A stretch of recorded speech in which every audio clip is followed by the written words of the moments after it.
And hello again, everybody. Welcome to your Nooner with me, Dave LaMont. It's October the 29th. Being home for Halloween scares the hell out of me because I'm going to have to keep answering the door with a barking coach of the Florida Panthers as of last night. It is the right and only thing to do for him to resign. Now, the story is incredibly disturbing. Most of you probably are aware of the details of what Quenneville didn't do. And it is a moral failure on his part, period. And I know it happened in 2010, but you know what? Some mistakes should still carry a penalty. I understand that we now live in a culture where people have to be incredibly careful of what they say and do, with video cameras available, in everybody's phone, and everyone looking to become famous, and everyone looking to embarrass somebody else, and everyone looking to take a quote possibly out of context, or if somebody does make a mistake, just blow it into something that is a hot topic or a hot take, and then it goes away. But the damage is done, and people have lost jobs over things they said or did that were stupid, and in most cases, they probably deserved it. Some cases, it gets a little blown out of proportion or misunderstood, and it just goes too far. This is not one of those cases. All Joel Quenneville had to do in 2010, when he was the coach of the Blackhawks, was deal with this matter. The party accused of the crime, Aldrich, should have been fired on the spot, or at least suspended while they figured out everything.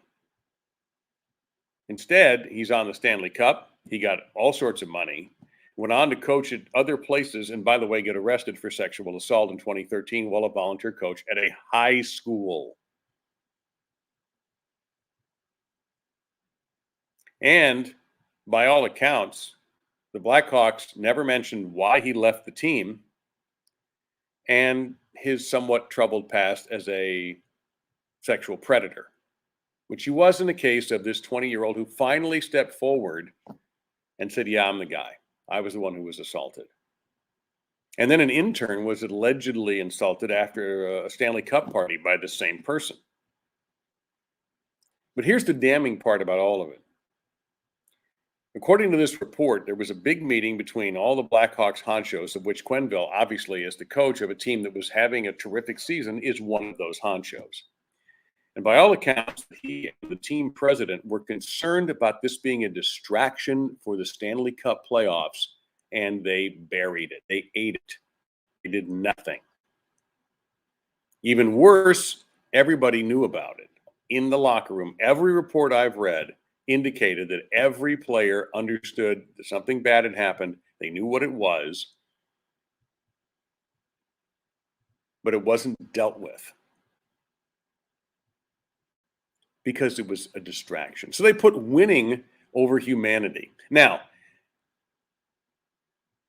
winning is the job of Joel Quenneville, or was. That's why he was hired. That's why he was hired by the Panthers. And gloriously, for the first 7 games, that's what they have done and lost yet. And it's hard to say what's going to happen. I'm not going to get into the predictions. And by the way, when they finally do lose a game, because nobody goes 80-0 in the NHL, don't blame it on Joel Quenneville not being there. That's a flimsy excuse. And briefly, for the Panthers, I do feel somewhat badly for them, because the players in the locker room had nothing to do with this. The fans who they didn't know. But I don't feel sorry for Joel Quenneville in the slightest. And he is not some canceled victim of cancel culture. That's bullcrap. He had an opportunity as a leader, a professional leader, a paid leader, to do something, to go over this with the team, to explain it, to protect the player, to help him. And he failed this young man, Kyle Beach. He failed him miserably, covered it up in the name of winning, and put winning ahead of humanity. I'm sorry, that's a massive failure. You can do both. But apparently he felt he could not. And so when the crap really hit the fan a few days ago, he knew he was cooked. And by the way, he had a chance earlier and he lied. A few months when this came out, he lied and saying he didn't know anything about it.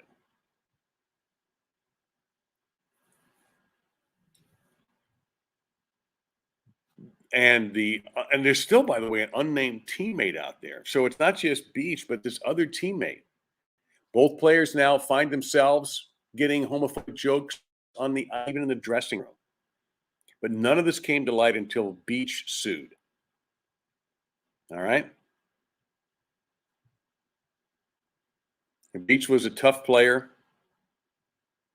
He wasn't, he had fights, he had plenty of penalty minutes. Nobody stepped in. Quenneville, the NHL Players Association, Donald Fear, who has apologized. Pig damn deal, Don. Where were you to offer the help that this guy needed?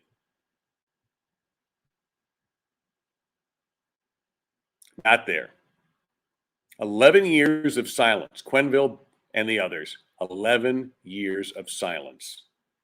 You're telling me he's not a good enough coach to get that locker room tight even after this would come out, even after they dealt it?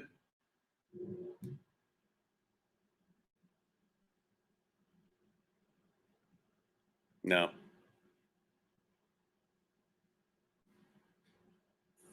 It's just inexcusable. And it makes me think a little bit about what happened at Penn State, but at least Joe Paterno tried to report it. If I remember correctly, he made an effort. Didn't do much else, really did very little, but the bare minimum. But at least the bare minimum.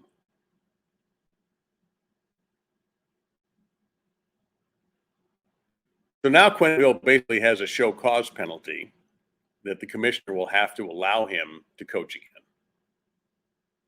And by the way, the other thing is there's plenty of sexual predators in junior hockey. There's a lot of stories about it. If you Google, you won't have to wait a long time to find them. They're out there. And how the Florida Panthers allowed Quenneville to coach the 7th win blows my mind. With all this hanging over him, I guess they didn't want it to be a distraction.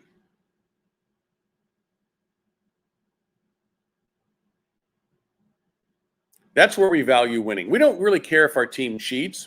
The Oakland Raiders, in their heyday under John Madden, cheated like crazy. Guys would put plaster in their pads after the referee inspected them, so they would basically have clubs on their forearms,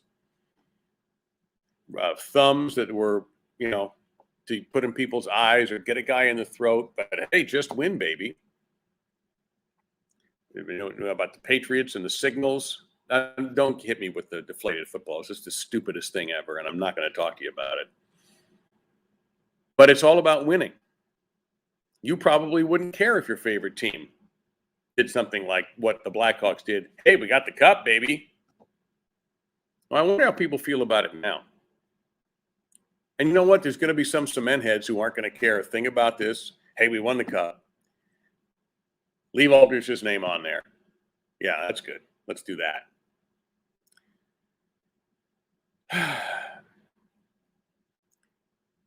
Every one of us at some point in our lives does something incredibly stupid, maybe immoral, maybe irrational. We all do it. Or we lie about something.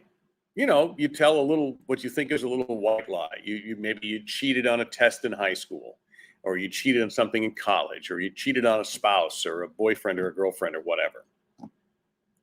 We've all done that kind of thing. We all make moral mistakes. But this was a crime that was committed and covered up in the name of winning. And that is a massive failure. And as I get older, I realize that honesty is the best policy, even if it hurts. Even if you have to call yourself out or call out somebody that you care about. And you go, well, This is going to hurt, but it's the right thing to do. And it would have been the right thing to do for Quenville and the others who are not blameless to step up and do the right thing and say, hey, we have to fix this. This is wrong. We have to report it. We have to talk about it amongst our team. Even if we're in the middle of this great season, we got to get this out in the open and deal with it because it's not going to help us. Well, they still won the cup anyway. So I'm sure they now go, whew, boy, we survived that one. Well, you didn't. It caught you. Now, in the meantime, Quenville's won 3 Stanley Cups as a coach. Hell, Panthers are certainly a contender this year, but he's not going to be around to see it. And I don't know how he feels. He finally issued an apology. Well, dude, where was that?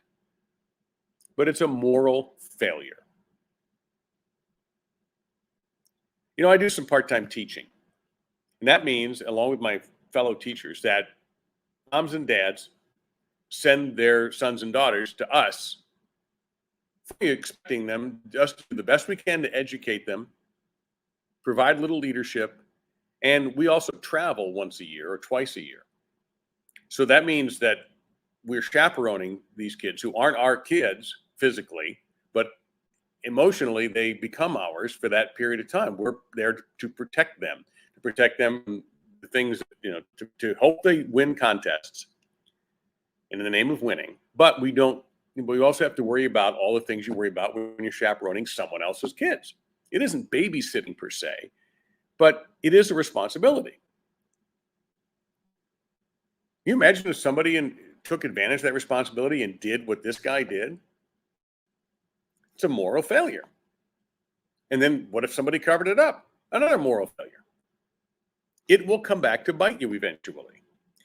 As a sports parent, we have turned our sons over to other people hundreds of miles away on the full expectation that nothing like this will happen to them.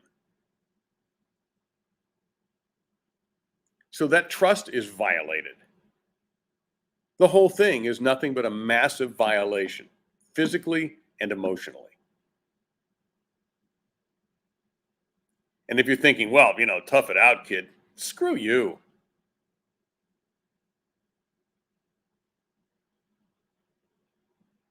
And by the way, also spare me the Deshaun Watson comparisons that people are trying to do. They are not the same thing. And I'm tired of Deshaun Watson, and I'm tired of talking about it. I'm tired of reading about it. At this point, just either do it or don't do it and get it over with. So we're looking at this situation now as a tragedy that could handle better. All they had to do was tell the truth. But instead, they covered it up. Now, I don't always believe the cover-up is worse than the crime. Watergate, yes, is a third-rate burglary. But this, no, the crime's worse. Cover-up is a really close second.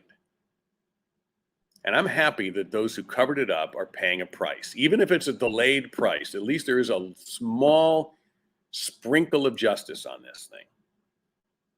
I don't feel badly for Quenville at all, or any of the other people who have now finally come forward and admitted they screwed up. And Don Fear, read between the lines. You gutless pig.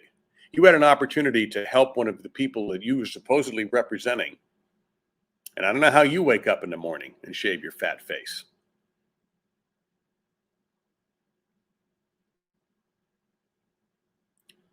Failure is not an option in this case, and they failed. Kyle Beach was treated like crap. Whatever he gets out of this financially, I hope he bleeds him purple. Because this isn't cancel culture or woke or any of this other garbage. Or, well, it happened in 2010. Yeah, nice. Not the same thing. Not the same thing as tweeting something 9 years ago that you probably don't believe now, but you tweeted it. You got caught.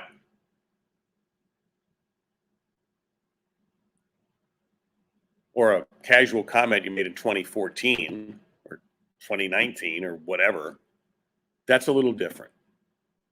This was a crime, number one, not just a slip of the tongue or a slip of judgment in tweeting something. A crime was committed and it was covered. And now it's come back to bite them. And I'm kind of happy about that. I do believe in karma. And this is karma. Not instant karma like John Lennon once wrote. It's delayed karma, but it's finally here. Have a great weekend. Enjoy all your football games. Talk to you next.